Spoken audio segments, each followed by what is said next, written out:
नमस्कार सर। जी सर, नमस्ते। सर क्या नाम है आपका? जी सर जी, मेरा नाम खुमान दास, खंडवा जिला रहा है, मध्य प्रदेश से आया हूँ। सर संत रामपाल जी महाराज से नाम दीक्षा आपने कब ली? जी सर जी, मैंने संत सदगुरु रामपाल जी महाराज से नाम दीक्षा 5 सितंबर 2013 को मेरे को नामदान मिला है।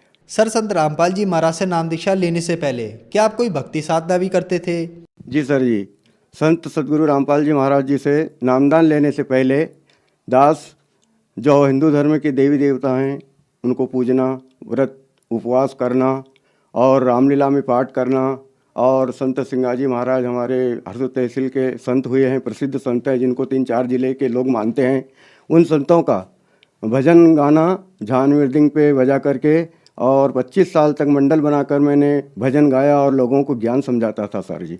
और इस ज्ञान को समझाने में मेरे को जो कन्फ्यूज होता था मेरे दिल में, वो मेरे को बहुत कचोटता था सर मेरे दिल में।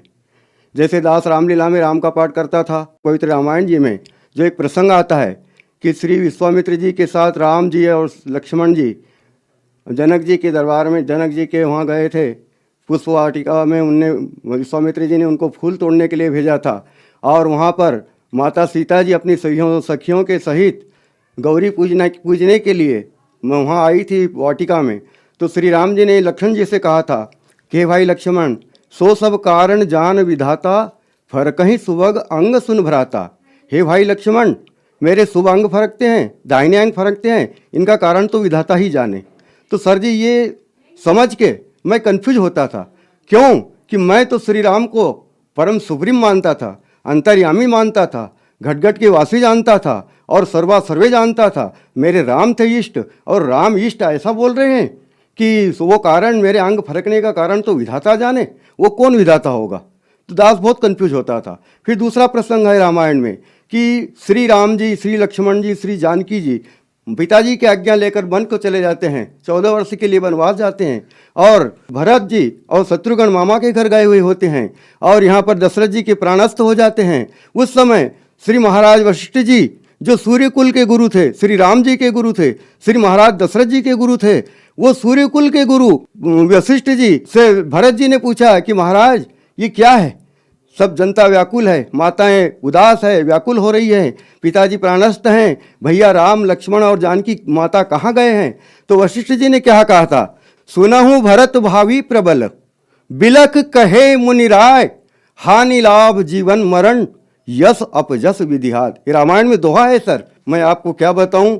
जैसे हमारे संत रामपाल जी महाराज ने ये सब बताया है, ज्ञान बताया है, उससे मेरे को पता चला, नहीं तो पहले मैं भी उनको सर्वा सर्वे जानता था। तो ये मुनियों के राजा मुनि राय बोल रहे हैं, हानि लाभ जीवन मरण यश अपजस विधिहात। सर हानि तो कोई चाहता नहीं है और हानि नहीं चाहते, हम तो लाभ चाहते हैं, और जीवन मरण, जीवन चाहते हैं, मरण नहीं चाहते हैं, और जस अपजस, अपजस तो हम मर करके भी नहीं चाहते सर। अपजस तो हमको होना ही नहीं, क्योंकि मरने के बाद भी हम तो ये चाहते हैं कि लोगों ने हमको अच्छा कहना चाहिए, ऐसा नहीं कहना चाहिए कि अच्छा मर गया। सर फिर आप संत रामपाल जी महाराज की शरण में कैसे आए? संत रामपाल जी महाराज की शरण में ज्ञान गंगा पुस्तक के माध्यम से आए सर। ज्ञान गंगा पुस्तक मिली, हमारे भजन गाने वाले साथी जिनका नाम मांगीलाल भाई है, वो मांगीलाल जी संत रामपाल जी महाराज के शरण में गए, उनने उनसे नाम लिया, 20 दिन आश्रम में रहे और जिस रोज़ वो वहाँ से आए हमने भजन किए, वो भजनों में नहीं आए। तो मैंने साथियों से पूछा कि भाई मांगीलाल भाई क्यों नहीं भजन में आए? तो किसी ने कहा कि उनने कोई गुरु बना लिया है। मैं दूसरे ही दिन उनके घर गया, उनसे पूछा कि भाई साहब आप भजन में क्यों नहीं आए? तो उन्होंने बोला कि भाई मैं भजन गाना मैंने बंद कर दिया है, मैंने संत रामपाल जी महाराज से नाम दीक्षा ले ली है और उनने मेरे को भजन गाने का मना बोल दिया है। मैंने कहा कि ऐसे संत रामपाल जी महाराज कैसे हैं जो नाम दीक्षा ली और भजन गाने का मना तो कोई गुरु नहीं बोलते, भजन करने का सभी कहते। हाँ हाँ, भजन करने का मना नहीं बोला, भजन गाने का मना बोला है। मैंने कहा यार कैसी बातें कर रहे हो, कौन है तुम्हारे गुरु, ऐसे कैसे गुरु हैं? ऐसा उनसे कहा तो उनने क्या करा, एक ज्ञान गंगा पुस्तक ला के मेरे हाथ में थमा दी और मेरे को ऐसा बोला कि मैं तुम्हारे लिए प्रसाद लाया हूँ, ये प्रसाद ले लो, ये रामपाल जी महाराज का प्रसाद दिया हुआ है, ये प्रसाद तुम्हारे लिए विशेष करके लाया हूँ, ले लो। तो मैंने वो पुस्तक हाथ में ली सर और पहला ही पेज खोला तो पूर्ण ब्रह्म परमेश्वर कबीर साहब जी का फोटो का दर्शन हुआ और वैसे ही पुस्तक मैंने लेकर के घर आया तो मैंने मेरे छोटे भाई लखन भाई को दी कि भाई तू पढ़ जरा 2-4 रोज, मेरे फुर्सत हो जाएगा जब मैं पढ़ूंगा, मेरे को फुर्सत मिलेगी जब। वैसे ही लखन भाई ने वो पुस्तक पढ़ी और वो जैसे जैसे पढ़ता जा गया वैसे वैसे मेरे को बताता गया, देखो भैया इसमें यहाँ लिखा है, देखो भैया इसमें यहाँ लिखा है। जैसे सिंगाजी महाराज का भजन में ज्ञान तुम समझाते हो वैसा ही ज्ञान इसमें भी लिखा हुआ है। हम दोनों भाइयों ने ऐसे मिलान करके पढ़ते गए। तो क्या पढ़ें सर जी, बताएं क्या तुमको। केवल जो पवित्र ज्ञान गंगा पुस्तक में संत रामपाल जी महाराज ने लिखी है, उसमें पृष्ठ नंबर 20 पर ज्ञान गंगा में जो सृष्टि रचना लिखी हुई है, सृष्टि रचना को पढ़ते ही हमारी आत्मा गदगद हो गई। धन्यवाद किया, कोटि कोटि दंडवत प्रणाम किया कि ऐसे संत इस धरती पर आए हुए हैं और हम भूले पड़े हैं, हमको आज तक इनकी खबर नहीं, भनक नहीं लगी। आहा, हमारी आंखों से आंसू निकल गए। उसी समय हम दोनों भाइयों ने रात भर खूब विचार किया। फिर हमारे छोटे भाई कैलाश भाई को बुलाया, उनको बताया, उनने भी सृष्टि रचना पढ़ी, उनको भी समझाया, उनके भी समझ में आ गया। हमने गीता जी उठाई, हमारे सिंगाजी महाराज के भजन लिए, उनसे मिलान किया, सब ज्ञान पूरा पूरा पूरा पूरा एक जैसा मिलता गया। संत रामपाल जी महाराज जी के ज्ञान से हम तो धन्य हो गए। संत सिंगाजी महाराज की वाणी में हम बोलते थे, वाह घर की मोहे कोई न बतावे, जा घर से जीव आया हो। ब्रह्मा विष्णु महेश नहीं थे, नहीं थी मूल और माया हो। रज और वीर्य दो ही नहीं थे, फिर जीव कहाँ से आया हो। ऐसे ऐसे हम भजन गाते थे, भक्तों को समझाते थे, पर वो हमारे मन में अशांति थी। कंसेप्ट था कि ये सिंगाजी बाबा बोलना क्या चाहते हैं। जीव को बता रहे हैं कि ब्रह्मा विष्णु महेश नहीं था, और ये बता रहे हैं कि जो घर से जीव आया, वो कौन सा ऐसा घर है, कहीं के घर में रहता था क्या जीव और वहाँ से आया है क्या ये, तो इसका घर कहाँ होगा। और ब्रह्मा विष्णु महेश नहीं थे, नहीं थी मूल माया, रज और वीर दो ही नहीं थे, फिर जीव, तो ये जीव तो इनसे पहले का हो गया, सिंगाजी महाराज बता रहे हैं। तो हमको ऐसा लगता था, पर जिस समय हमने संत रामपाल जी महाराज, परम संत रामपाल जी महाराज जी, जिनकी ज्ञान गंगा, जिसके पृष्ठ नंबर 20 पर सृष्टि रचना पढ़ी, तो हमारे सारे कंसेप्ट क्लियर हो गए, सब पूरा पूरा हमको समझ में आया कि ये बात है ये। फिर बरवाला, सतलोक आश्रम बरवाला, जिला हिसार, हरियाणा में जाकर के हमने परम गुरु संत रामपाल जी महाराज जी से नामदान लिया। सर, हमने सुना है कि जो भी श्रद्धालु संत रामपाल जी महाराज से जुड़ता है उनको बहुत सारे लाभ प्राप्त होते हैं, तो क्या आपको भी कोई लाभ प्राप्त हुए संत रामपाल जी महाराज से नाम दीक्षा लेने के बाद? जी सर जी, संत रामपाल जी महाराज से नाम दीक्षा लेने के बाद और उनकी बताई हुई भक्ति मर्यादा में रह के करने के बाद तो अनेक लाभ हुए। जैसे हमारी माता जी, जिसकी उम्र 78 साल की हो गई थी, वो हमारी सिस्टर एक इंदौर में रहती है। जी सर, वहाँ इंदौर उसको माता जी को ले गई थी उनके पास रखने के लिए, एक दो महीने के लिए। वहाँ वो बीमार हो गए, उनके स्वाद फेफड़े खराब थे और जो अन्न की नली थी उसमें भी प्रॉब्लम था। तो वहाँ बताया इंदौर में डॉक्टरों को, उनसे फ़ायदा नहीं हुआ। वो हमारे वापस घर हमारे ले आए। घर आकर के हमने खंडवा डॉक्टरों को बताया, डॉक्टरों ने मना बोल दिया कि भाई ये तो माता जी की एज भी 78 साल की हो गई है और अब तुम पैसे मत लगाओ, ये अब बचने की नहीं। तो माता जी की हालत ऐसी हो गई थी कि उनके मुंह में पानी भी नहीं जा रहा था। पर संत रामपाल जी महाराज की ऐसी दया हुई, हमको ऐसी भीतर से परमात्मा जी ने कोई उपमा दी कि भाई जो परमात्मा जी अपने शिष्यों को बताते हैं दोपहर की रमेणी 16 मिनट की, वो मैंने मोबाइल में लगा के न मेरी माता जी के कान के पास वो मोबाइल चालू करके रख दिया।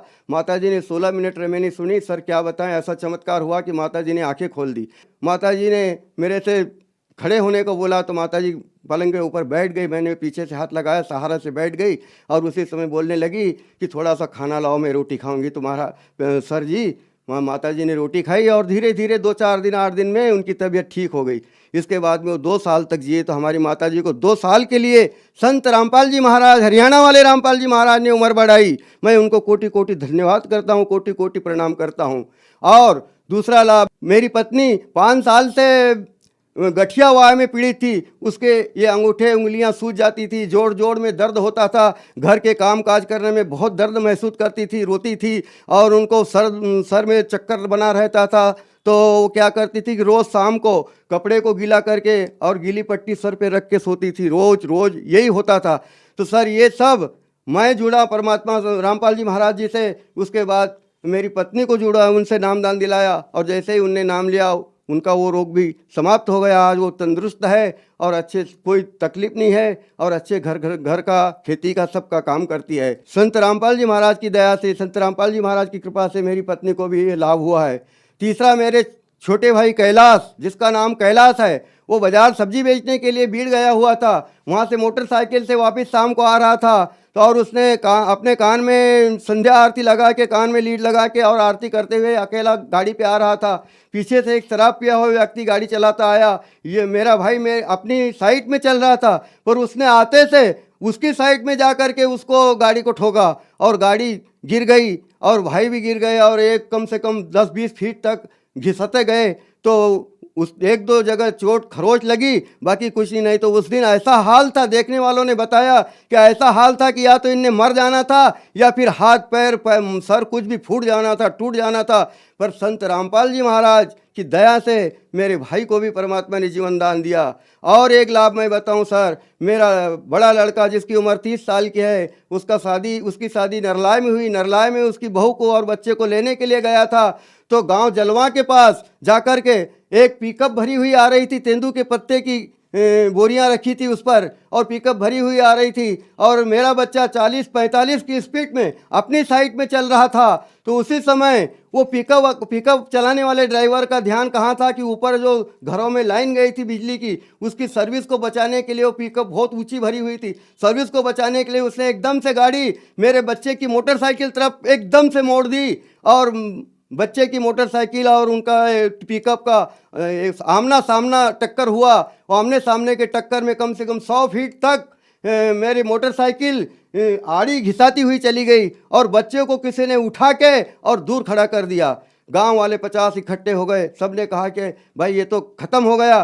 पर देखते हैं कि अरे भाई गाड़ी पे कौन था? तो मेरा बच्चा बोलता है कि मैं था। अरे क्या बात कर रहा है, तू तो खड़ा है। कहे कि मेरे को न मालूम किसने उठाया। तो वो संत रामपाल जी महाराज से जुड़ा मेरा पूरा परिवार, मेरे तीनों भाइयों का परिवार संत रामपाल जी महाराज से नाम लिए हुए हैं, सब जुड़े हुए हैं। तो उन्होंने कहा कि हमारे संत रामपाल जी महाराज ने हमको बचाया है, हम उनकी भक्ति करते हैं, उनकी शरण में हैं, उनको भी सतनाम मिला हुआ है। और सर एक लाभ मैं क्या बताऊं, दास की स्थिति बहुत ज़्यादा खराब थी। सर जी मेरी स्थिति, आर्थिक स्थिति ऐसी थी कि कहूँ तो मुझको रोना आता है कि मेरे घर में एक खटिया थी जिस पर सर जी 2 रोज मेरी भगतमती और मेरी लड़की सोती थी। उसके बाद मेरी लड़की मुझे बोलती थी कि पापा जी हम 2 रोज से नीचे सो रहे हैं, अब आप ये खटिया पे सो जाओ, हम माँ और मैं नीचे सोऊंगी। और हमारे घर में खाने के लिए बर्तन नहीं थे सर, एक थाली थी जिसमें अगर आटा गूंद लिया जाता था तो हम प्लेट में रोटी और सब्जी ले लेकर खाते थे। दास का घर ऐसा टूटा हुआ घर था कि एक बार संत रामपाल जी महाराज से जुड़ा नहीं था, इसके पहले की बात बता रहा हूँ। गांव में गणेश जी बैठाया था, गणेश जी का चंदा लेने के लिए सरपंच, पटेल और गांव के भले भले 10-20 आदमी मेरे घर आए। मैंने कहा कि आज मेरे घर में आए हो, गरीब के घर में, तो मैं तुमको चाय पिला देता हूँ, मेरे भीतर आ जाओ।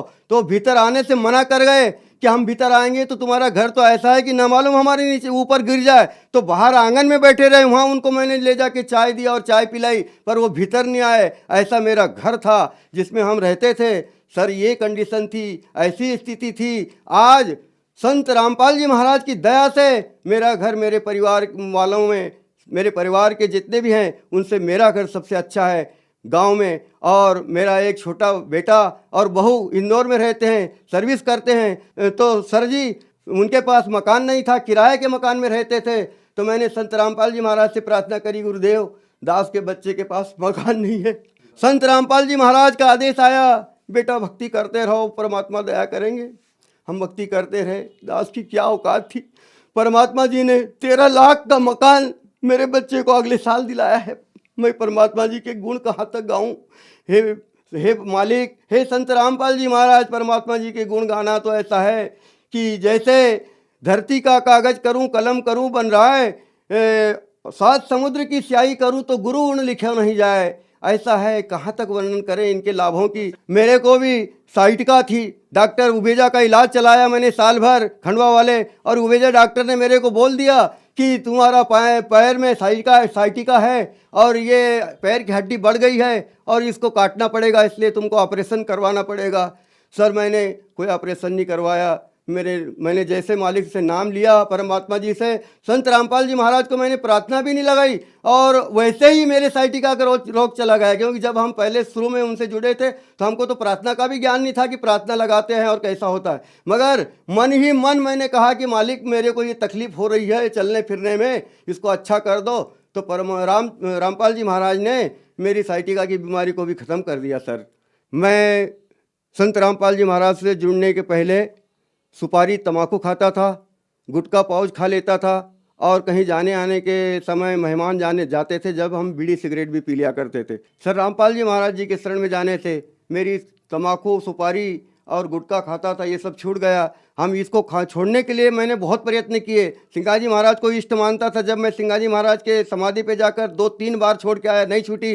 फिर हमने 2 जीप किराए से करीब पूरी हमारे स्वजन मंडल के 20-25 लोगों को लेकर के मैं खजूरी, जहाँ सिंगाजी महाराज की जन्मभूमि, वहाँ गया और वहाँ सुपारी तम्बाकू फेंक के आया और हमारी सब पूरी पार्टी को तम्बाकू सुपारी छुड़वाई थी, पर इसके बाद भी नहीं छूटी। और संत रामपाल जी महाराज के शरण में गया और जिस दिन से नाम लिया उस दिन से आज तक तम्बाकू को हाथ भी नहीं लगाया। सर, संत रामपाल जी महाराज से नाम दीक्षा लेने के बाद आपको बहुत सारे लाभ मिले, आपका नशा छूटा, आपको कई सारी बीमारियों से निजात मिला। तो जो श्रद्धालु आज आपको देख रहे हैं और वो भी किसी न किसी बीमारी से ग्रस्त हैं या किसी न किसी तरीके से परेशान हैं, उनके लिए आप क्या कहना चाहेंगे? जी सर जी, जो श्रद्धालु मुझे देख रहे हैं उनको ये अनजान जीव, तुच्छ जीव क्या कह सकता है। हमारे संत रामपाल जी महाराज ने तो दासन दास लिखा है। जो पुस्तकों में देखता हूँ मैं तो दासन दास लिखा मिलता है। दासन दास रामपाल दास ऐसे लिखते हैं। इसको देखकर मेरे को रोना आता है कि हे मालिक, तुम ऐसा ज्ञान दे रहे हो, अभागे जीवों को शरण में लेकर के सतलोक भेज रहे हो परमात्मा, और तुम लिख रहे हो कि दासन दास, तो हम हमारे नाम के पीछे क्या लिखे मालिक? हे संत रामपाल जी महाराज, हमको बताइए हम क्या लिखे? हम तो दास भी नहीं लिख सकते, हमारे में तो दास के लक्षण भी नहीं है।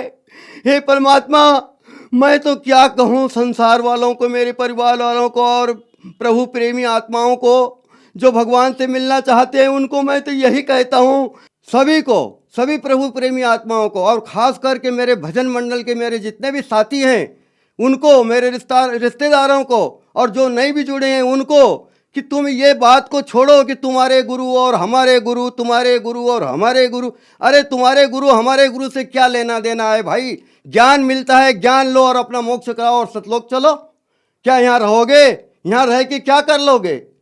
कितनी पीढ़ी चली गई, कितने कितने चले गए, हमारे दादे परदादे चले गए, किसी ने कुछ नहीं ले गया, हम भी कुछ नहीं ले जाएंगे। भाई संत रामपाल जी महाराज की शरण में आइए। मैं हाथ जोड़ के विनय करता हूँ और सबको हाथ जोड़ के कहता हूँ कि आज संत रामपाल जी महाराज ने ज्ञान गंगा पुस्तक लिखी, जीने की राह पुस्तक लिखी है, भक्ति से भगवान तक पुस्तक लिखे, गीता तेरा ज्ञान अमृत। और संत रामपाल जी महाराज के शिष्य गांव-गांव में जाके, आपके घर जाके पुकार के पुस्तकें दे रहे हैं। उनसे पुस्तक लो और पुस्तक पढ़ करके ज्ञान को समझो और जल्दी से जल्दी संत रामपाल जी महाराज जी की शरण को ग्रहण करके और सतलोक का रास्ता तय करो। सर, संत रामपाल जी महाराज की शरण कैसे ग्रहण की जा सकती है? जी सर, आज संत रामपाल जी महाराज ने सभी जीवों के ऊपर अपार दया कर रखी है। कैसी? हर तहसील में हर प्रति रविवार के रोज गांव-गांव में सत्संग संत रामपाल जी महाराज की कृपा से हो रहा है।